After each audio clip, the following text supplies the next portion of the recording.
So my transformation story started probably around 2012. I'm getting old. I moved to the community of Delray, which is in Alexandria, Virginia, with my boyfriend, and we bought a house there.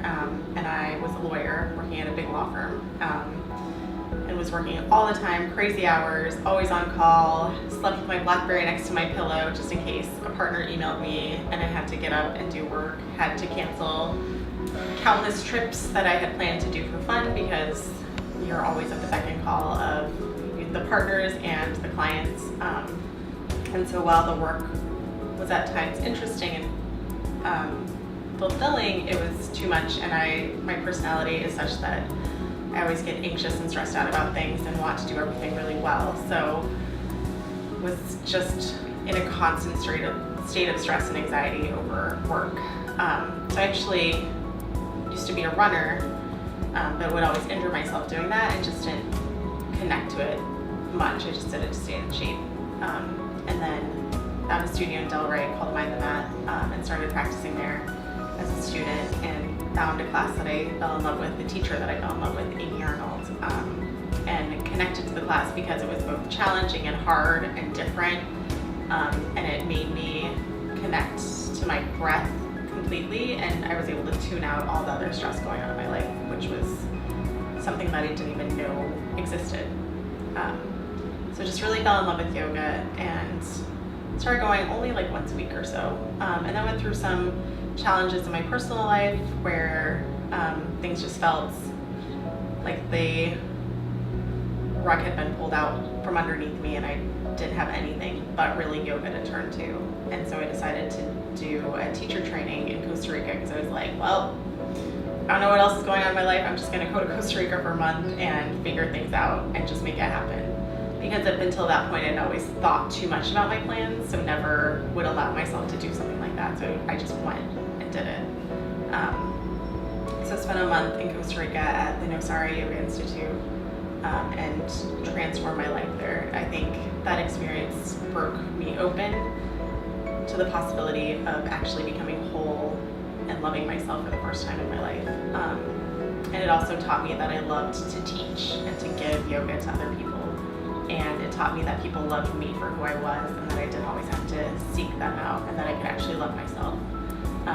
So once I got back from there, I just wanted to teach. And I did some work as a lawyer still, but I just started to teach more and more and more. And fell in love with it, made it my full-time job by also running the studio, Mind the Mat, that I teach at. And then started to teach bar and then Pilates, and now I teach full-time. And being able to connect to students and see their transformations happen, just even though I work a lot and teach a lot, it's so much more fulfilling and I'm so much happier. And I'm also able to handle all the anxiety and stress that I still carry with me because it's just part of who I am, but I don't judge myself for it anymore. And I love being able to help other people and meet students in my life.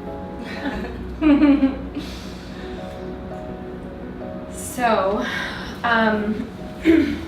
I met Laura, and she's a huge part of my story, because I was actually still in college when I started practicing yoga at George Mason University, and the yoga at the gym was a workout, but that was really about it, and I really was just doing it to stay sane, because at the time I was going to school full-time and working as a bartender full-time, and I think I was working 2 jobs and catering on the side, and I was just really highly stressed. I wasn't sleeping well. I was eating like crap, even though I was studying nutrition for my degree. And I was really just a very angry and very volatile person. And now as a restorative yoga teacher and vinyasa as well, and therapeutic yoga, I I think I needed to find the teacher who would inevitably send me to teacher training, which was Laura. And I think my moving to Delray and honestly deciding to come in on a whim one day really was kind of like that starting point of like, I know I need to change. And I didn't exactly realize how drastic it would be at the time. But I started going to Mind the Mat and really connected to Laura's classes, so much so that I actually connected to them and then stopped going to her classes for a while because I felt too much, too many feels in her class. And but the movement and the flow and, like she said, connecting to my breath was something that was so new to me, for only breathing into this like shallow part of my chest for so long. And I think I had only been going to the studio for about a year, but I knew things were progressing in terms of I had graduated. I knew that I didn't want to go straight into my master's or just on set become a dietitian. So I was really just thinking about what I wanted to do. And while bartending makes you lots of money, the hours are strenuous. You're around drinking and drugs all the time. You're around people who are looking kind of for an escape. And I was starting to realize that being in that environment wasn't serving me. And I was really just becoming unhappy. And I know that my customers and my family and friends could kind of feel that. So I started to go back to Laura's classes and I started to stalk her after class. I was the student that was rolling up my mat really slowly. I did this to my first teacher too. Yeah, and this is normal. So I just kept, talking to her, and I just thought she was like this goddess who just moved all the time and just carried herself in this really grand kind of way, and I just wanted to know her. I wanted to know this person. And so I think she sort of started to get it. I was like, I'm gonna make this girl my best friend. You're cool too. Yeah, but she was kind of shy and I was not, so it was interesting because I was like pulling teeth. Talk to me! But especially back then, is this right after I started teaching? Yeah, this was right after she had started teaching. So we hadn't spent, any time outside of the studio together, and but I started to ask her about teaching, and she was. I know she'd obviously seen me practice in class, and it really had become kind of I didn't call it at the time a spiritual, practice, but it was the first time I felt my own spirit was in her class. So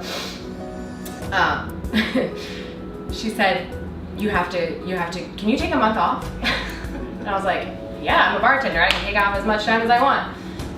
She was like, you should go to Costa Rica. And I love traveling. I love Jamaica and I love Dominican Republic. And so it really appealed to me to leave and get away from sort of the rut that I felt like I was in and uninspired.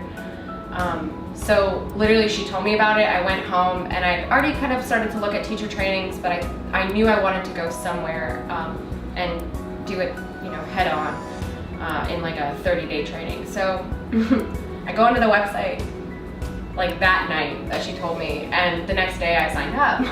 I came back to class and I was like, I signed up for the class, that teacher training in January. She was like, what? And that was a couple months away, so I surprised my friends, my boyfriend at the time, who was not happy, my parents, who were supportive but a little shocked. They were like, you want to be a yoga teacher? And I was like, better than bartending. So I planned this 5-week trip. It was supposed to be 4 weeks of teacher training and a week with my dad and my best friend and my sister. And 2 weeks into the training, I emailed my job at the time and I told them I wasn't going to be coming back. I didn't know when I was going to be coming back. And that was a bit surprising for them. My family was a bit concerned. They thought I was turning into a hippie. Hi. And they were a bit concerned just because they didn't know what I was doing down there. They knew I was changing, and they knew that I was practicing yoga, but they had no idea what that entailed for me on a personal level. So I'm staying at this beautiful resort in Costa Rica, learning all about myself, crying and then hysterically laughing every day. And I decided that I really connected to this practice that Laura and I both do, and it's called pranasage, and it's a yoga bodywork experience for you and your client. And so I knew I wanted to stay and do this training, which would leave me a few weeks, almost a month in between, and I was like, I'm not going to go home, I will come back. So I'm taking this training in a couple of weeks, and our teacher, Don Stapleton from Nosara Yoga, one of his favorite expressions is, what you resist persists. And I had really been resisting the self-awakening yoga therapeutic part of our 200-hour training, which is included at Nosara, and I quite literally hated it. I couldn't stand it. I thought it was boring. I thought it was slow and stupid, and had walked out of a few classes, and it kept ringing in my mind over and over again, like, what you resist persists. And so I said, screw it. I'm going to take out even more money out of my savings and take that training as well. So not only was I just finished this 200-hour training, I was traveling with my family, who honestly were a bit hard to travel with. And my sister and my friend and I had a few disagreements because of all the changes that I had gone through. But my dad was really, really supportive, and might cry. But I took that self-awakening yoga and it broke me open in a way that the vinyasa training hadn't. And then I took pranasage and came home about a week after the training ended, and came right to Laura, and I'd been talking to her via, I think, like Facebook or WhatsApp or something, and said, can I audition behind the mat? And she was like, yeah, of course. And I was like, can I audition for gentle? She was like, what? Who are you? You want to teach self-awakening yoga? And I was like, yes. I know it's what I need to be doing. I know I need to share this more gentle and more kind of slow and receptive practice, because I am that type A person who, if I'm not sweating, I'm not doing anything. And so I knew I needed to share it, and she let me. She put her full faith and trust, and gave me a class on Tuesday nights, a short class, said, good luck, and trusted me. And I hadn't ever had anybody do that. Just say, hey, go for it. And yeah, it really took off, and I fell in love with teaching, and I fell in love with sharing, and I ended up going back to Costa Rica for another training, a couple more trainings, dragged her down with me so she could do her pranasage training, and here we are, teaching so many variations of movement, me teaching almost non-movement. That's why we just know how much movement has affected our lives, and just completely took the amazingness that we have inside of us and let it break open. And we know that we can do that for other people as well. She's the yang to my yin. I don't know which way to figure it out. I'm the yin to her yang. Yeah. She's like full force, and I'm like, let's chill. So she gets me to chill out. I get her to take bars sometimes. Unwillingly. But we've been brainstorming for a while about like how do we share and just reach, because we've been on social media and we have friends who live all over the country, the world, even. yeah. So I have an Instagram group of friends, my handstand crew, and they're always like, I'd love to take one of your classes. And so this is a way that I can reach my family who lives in New Mexico, and I can reach my friends who live all over the world via social media, and just new people, and hopefully touch your lives and give you the space, the lab, to transform through that. And when Laura had mentioned this, me and technology and videos, I'm like, it's hard enough for me to post on Instagram, but I recently became a new mother, which took on a whole new transformation in and of itself. And again, she's seen me through this whole journey, and over the course of these past few years, supporting each other in all of our different endeavors, holding each other accountable, but also in complete non-judgment, has really brought us closer together than I really have ever been to another woman, and really to a friend. And to all my friends out here probably listening, I love you. But it's something special that I know we share, and the ideas that we have for people in how we learn are very much the same, whether it's in a hot and sweaty vinyasa class or resting in shavasana in a restorative yoga class. So while, I don't know, we balance each other in a really beautiful way, and have been such an integral part, I think, of each other's stories, which is really all that yoga is about, is connection. So authenticity, because Hope has taught me so much about just being myself and loving me for being me. I think it's the friendship that I feel most loved and appreciated just for myself, because everything's like, we always caveat ourselves, like, well, I'm not good enough, or I'm sorry, or is this okay? And between us, it's like, we still say those things, but we know that it doesn't really matter, because it's like, yes, it's okay, of course. Like, I want this relationship to just be a flow of like energy and love, and that's what it is. There's no bullshit that gets in the way of, like, we don't get mad at each other over petty things or resentful or jealous or anything. We're just here to transform and collaborate, and it's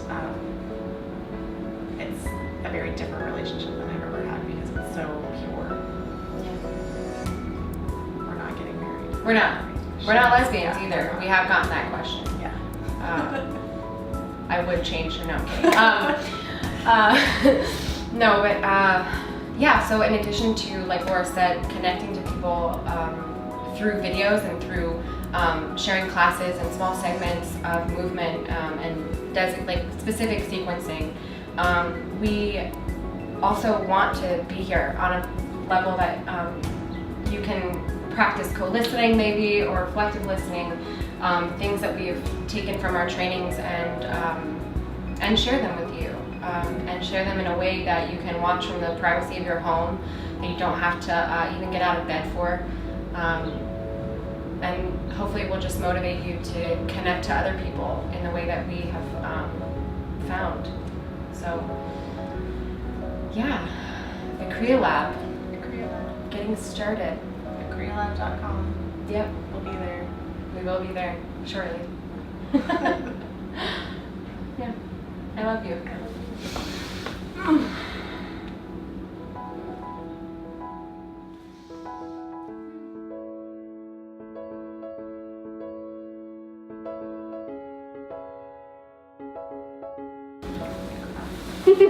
She taught me how to cry.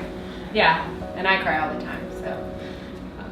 Crying because of Hope. Or because of her, because you taught me how. Yeah, still working on getting her to take her makeup off, but that'll never happen. Yeah. In the jungle, the makeup is on. Yeah, in the jungle. I think I've seen her once without her makeup on. When I flew down to Costa Rica, she's like, oh, now I'm gonna see you with your makeup off because you have to get up at 5 in the morning to go practice. Yeah. Nope. No, it'll be done. No, it'll be done. Yeah. But I did catch her once. I was like, she's so beautiful, and she's like, stop it. Stop, don't look at me. Yeah. Meanwhile, I'm like, I haven't shaved my armpits in like a week and a half. That's why we compliment. Yeah, we got one. But yeah.